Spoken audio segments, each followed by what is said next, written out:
Her name was Saartjie Baartman.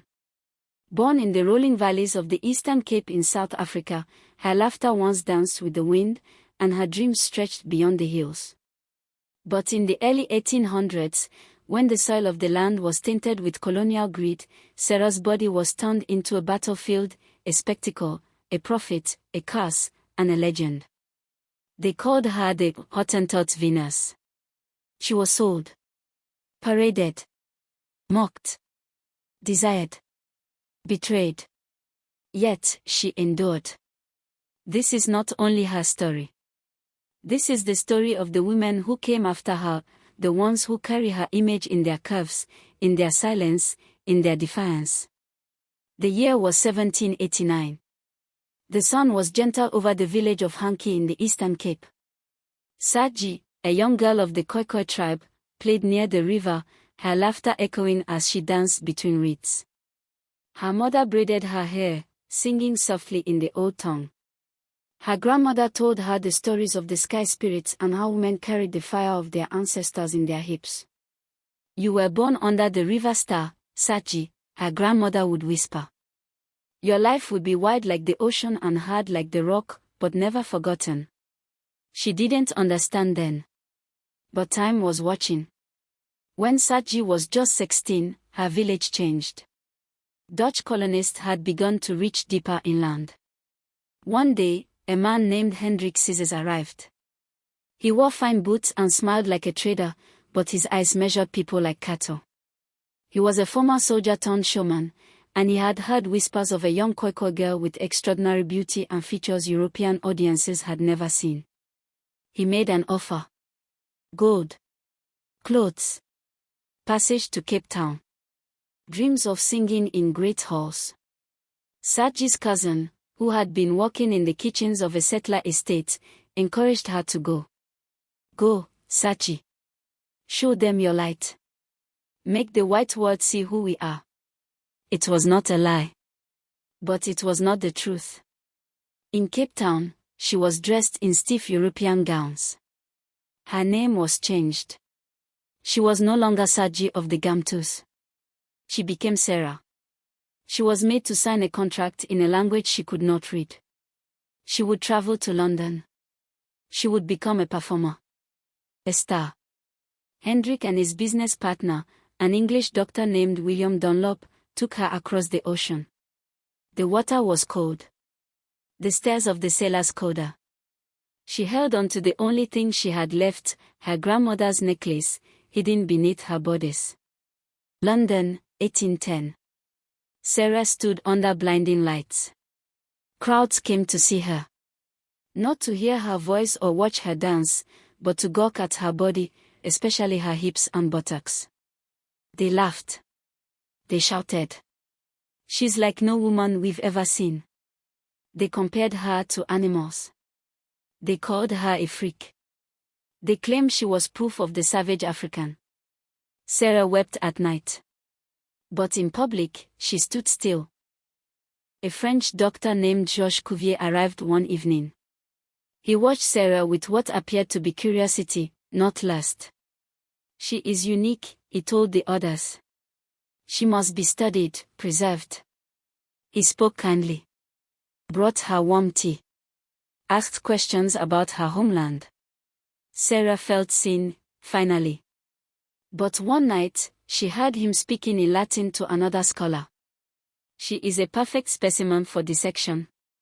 Sarah's blood ran cold. In dreams, Sarah returned to home. She was in the arms of Tando, the young man who had once courted her by the river. They had whispered about marriage, about children, about futures never written. She awoke weeping. In London, there were no rivers. Only chains. One day, Sarah was handed a mirror. "See what the world loves," said Caulfield.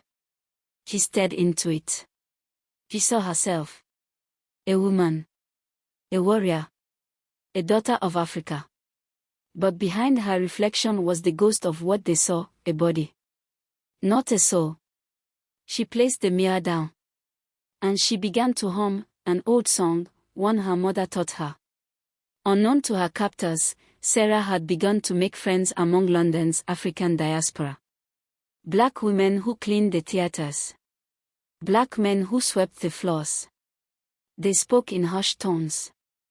They passed her sweet potatoes and beets. One gave her a carved amulet, etched with her name. "You are not forgotten," one whispered. Sarah's plan wasn't just to escape the show. She wanted to go home. The black community of London had a secret network. A ship captain. A smuggler. A hidden room near the docks. They just needed the right night. But someone betrayed them. A woman named Hester, once a friend, had been offered gold. She gave away the plan. Sarah was taken back to the show, beaten, and locked in a cage. Her hands shook. Not from pain, but from betrayal. Word of Sarah's uniqueness reached Paris. Cuvier arranged for her to be moved. France, it claimed, would offer more scientific value. She was sold again. A ship carried her across the channel. The cage had no windows. No light. Only Sarah's song, whispered to the dark. In Paris, she was made to dance in salons. Aristocrats toasted champagne as she spun, tired, bruised. They reached out to touch her. Cuvier took note. He measured her skull. Her body. He called her a relic of evolution.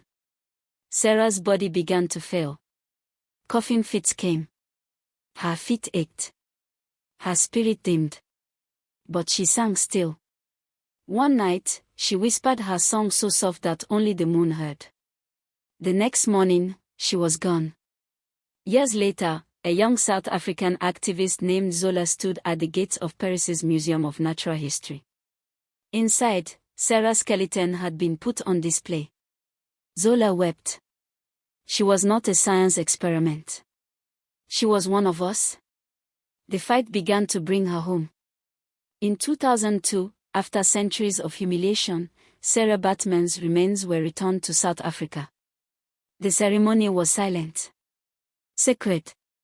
Women dressed in traditional cloth danced in a circle. Nandifa, elders wept, whispered to the drums wind. Pounded like thunder. "Welcome home, sister." In Cape Town, a group of young black women gather at a university. They talk about Sarah. "I carry her hips. I carry her story. I feel both pride and pain." They still stare at us. But we see them now. We name. A poet speaks. They called her Venus, but she was fire. They saw her body, but not her soul. She sang in chains, now we sing her free.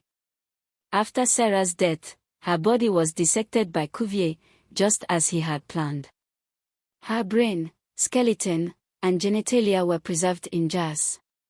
People came from across Europe to gawk at the pieces. But cracks began to show, some called it science. Others called it savagery. The poet's voice echoes. She was broken into glass, but we gathered the shards. In a small village near the Cape, an old woman dreamt of Sarah. "She is not gone," she told the others. "Her soul walks with the wind." She built a shrine with candles, bones, and songs. And every night, she sang. The village joined. They called her Soulkeeper. Zola traveled from Johannesburg to Paris. She gathered signatures, met with lawyers, historians, and politicians. "They say she is property of the state," one official said. "She is not property," Zola replied. "She is prophecy." The media began to listen. A movement was born. Sarah appeared in Zola's dreams. Not broken, not weeping, but standing tall. "I want to come home," she whispered. Zola awoke with resolve.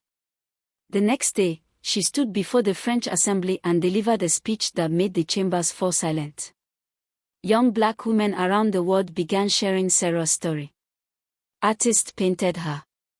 Writers penned essays. Mothers told their daughters.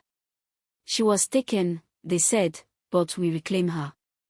And in the halls of academia, her name echoed with power, not pity.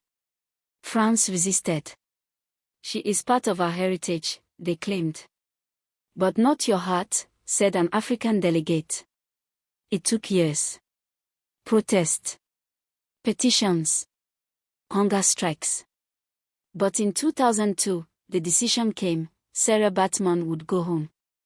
A coffin covered in beads, feathers, and cloth left France.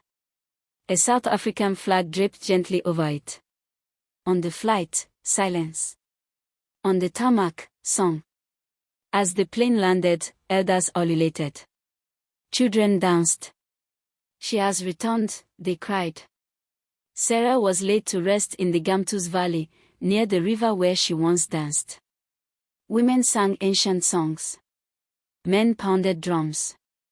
Her grave was marked not with stone, but with a sculpture of her dancing a free, wild, hoe. At universities, students refused to let history forget. They created courses on colonial gaze, body politics, and resistance. In Cape Town, a mural of Sarah stretched 3 stories high. She watches us now, a girl said. And we watch back. Black communities in Brazil, the Caribbean, the US, and across Africa invoke Sarah's name in protest chants, art, and poetry. She became more than a woman. She became a warning. A symbol. A call. Let no woman be caged again. The song was no longer Sarah's alone. It belonged to the world. In the museum silence, a young girl stared at Sarah's skeleton. She wasn't afraid. Instead, she whispered, "Thank you." Her voice carried across time, rattling the jars, unsettling the dust. Sarah's bones began to tremble, not with fear, but with power. The girl's whisper had given voice to the voiceless. In Johannesburg, artists gathered under moonlight. They sculpted Sarah not as she was displayed, but as she lived, joyful, bold, wrapped in traditional beads. Their fingers shaped defiance into every curve. By dawn, a towering figure stood in Constitution Hill. In the Eastern Cape, Nandifa's granddaughter, Lindau, found the old letters. She read them aloud beneath the marula tree. Villagers gathered once more, listening to Sarah's voice ripple through generations. Lindau made a vow to write the rest of Sarah's story. In Paris, activists broke into the Musée de l'Homme. They didn't steal. They replaced.